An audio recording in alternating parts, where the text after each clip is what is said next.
Before you came round, my heart would never beat much faster.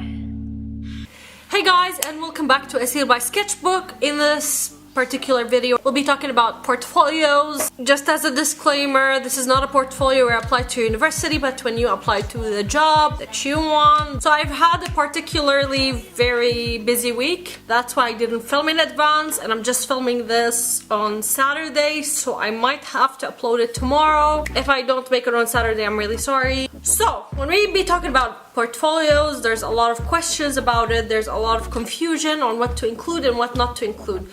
So hopefully this video I'll be like answering the main frequently asked questions about portfolios.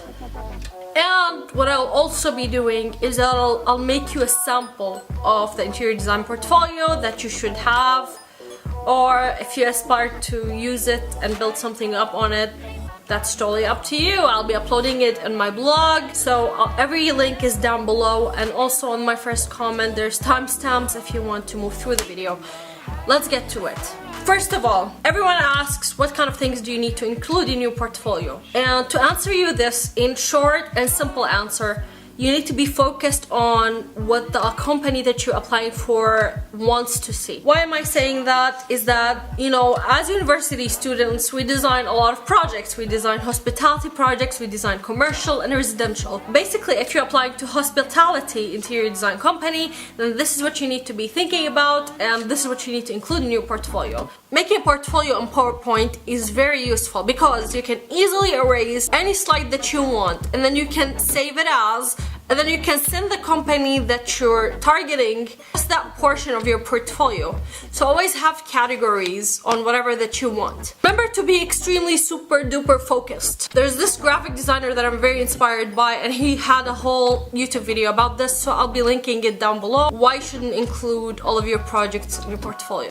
But that's not what I really said. When you're making the PowerPoint portfolio, it's a really good idea to have everything and then to just like select and delete or hide whenever you want to send something. Nowadays, I don't believe that physical portfolio is really a requirement, but if you're fancy and you want to print it out, then you definitely can. Which brings us to the size. The size of your portfolio is very important. This is something that I didn't do well at all because I printed on an irregular size and I thought it was very like cool. That's a big mistake because when the recruiting agent is trying to print it to show it to someone, or if somebody is trying to like write notes, I believe that you need to have a margin so someone can write notes about you. But I do strongly believe that if you have it on A3 or A4, it will look a lot more elegant, a lot more printable, and a lot more user-friendly. So yeah, things to remember is to focus on the content that the company is looking for and to match your style or your work style to what they do.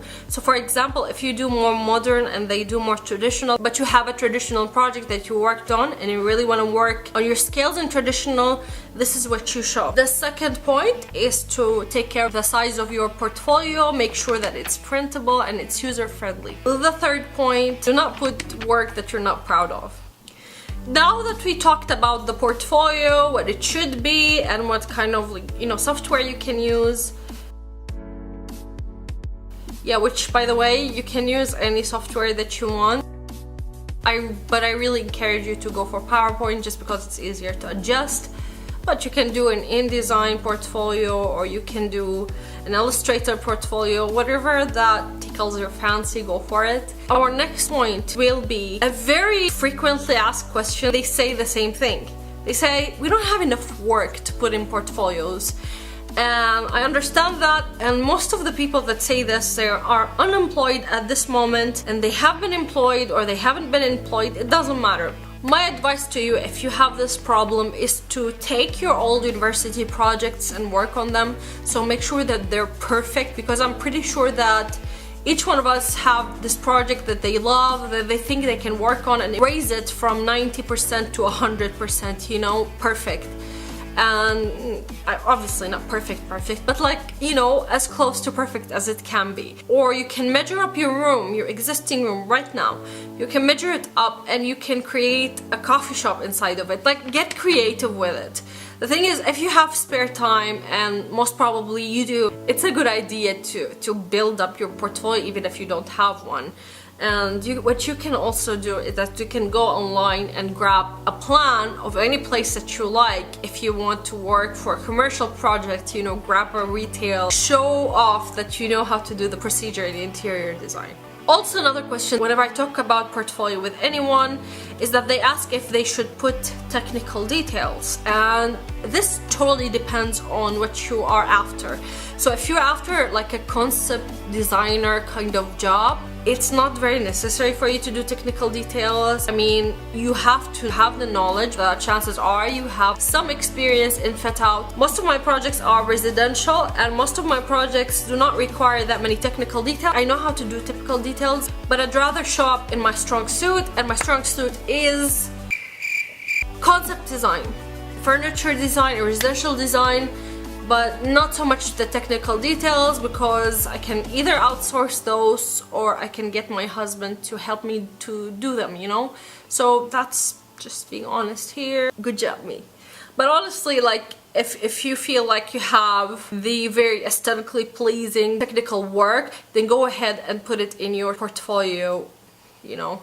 You never know. Okay, so since I rambled on for 10 minutes, I'm gonna go ahead right now and show you inside of my computer how to build a portfolio. If you want to get the template, then I'll leave it down below. And if you feel like you're getting a little bit of information about how to design an interior design portfolio, please give this video a thumbs up and subscribe and hit the bell so you can receive a notification every time I upload. Let's go into my computer!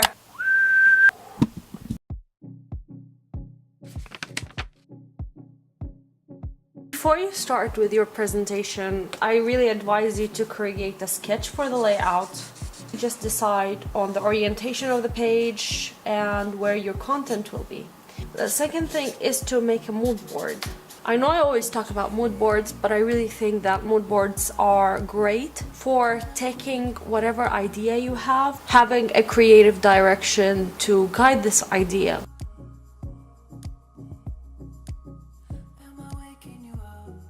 So to have a slide size that is suitable for you, you go to design and then you go to slide size, you put on the custom slide size that you want. In this case, I'm choosing A4. Adjust the orientation to landscape, or you can have it in portrait. Depends on what you prefer. So the next step is to have your name and the portfolio like just as a title on the front page. I'm just adjusting the color of my name right now, and what I will do next is I will put that I'm an interior designer, so anyone who sees my portfolio, they can just simply pull it and know what I do for a living. Next, I would suggest you to have your CV. Just put where you worked and what kind of creative skills you have, what kind of software experience, just because it will be easier to know what you're doing and to get a glimpse of what you do. The next page can be easily done as your personal, you know, get to know me, so who you are and, you know, when were you born, things like that. The most important advice that I can give you when designing your portfolio is to be consistent with the format. So as interior designers, we have different workflows of interior design. So usually we start with the mood board and then we sketch. Some people don't sketch at all, they jump into 3D, this is how they think. So just so that the person who is actually viewing your portfolio gets to know you as a person who is working and how you do your workflow. And then we have the final product, or a CGI, computer generated image. If that's what you have, it's okay that you don't have a lot of projects executed yet. You don't need that. As long as you have the knowledge and you have the taste, I believe that you can get any job in the world that you want. Obviously, lather, rinse and repeat on the projects that you're proud of. If you only have 3 projects that are great, that you can show off, that's more than enough.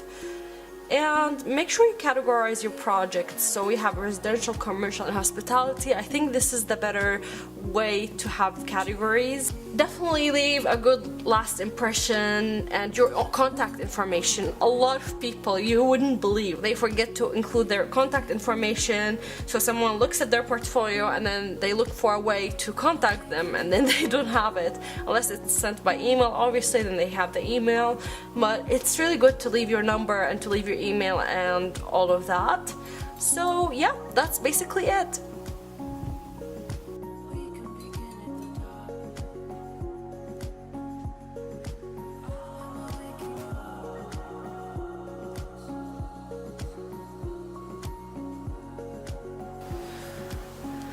So I've decided to give you a little tour of my portfolio, and I'm gonna just be viewing it on iPad. This was my cover page. I basically have my name and it's a portfolio. I put a little glimpse on who I am as a person, what kind of books I like, coffee obviously because what else is new. On the second page what I have is like who I am, what I am, where I'm from, and when I was born, and why do I like design.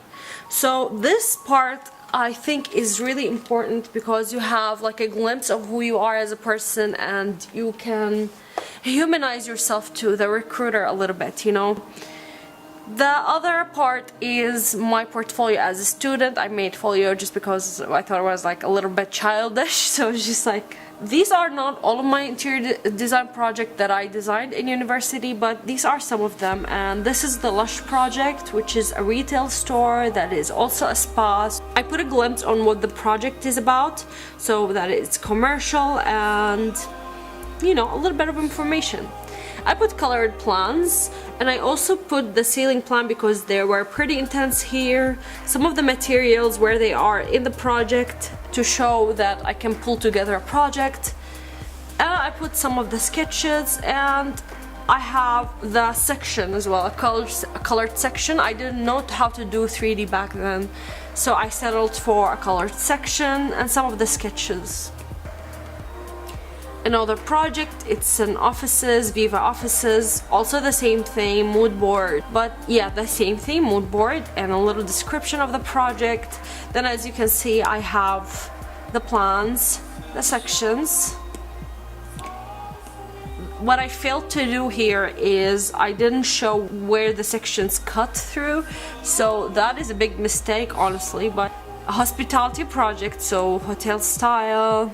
I don't like this project. My mistake is to show it at all.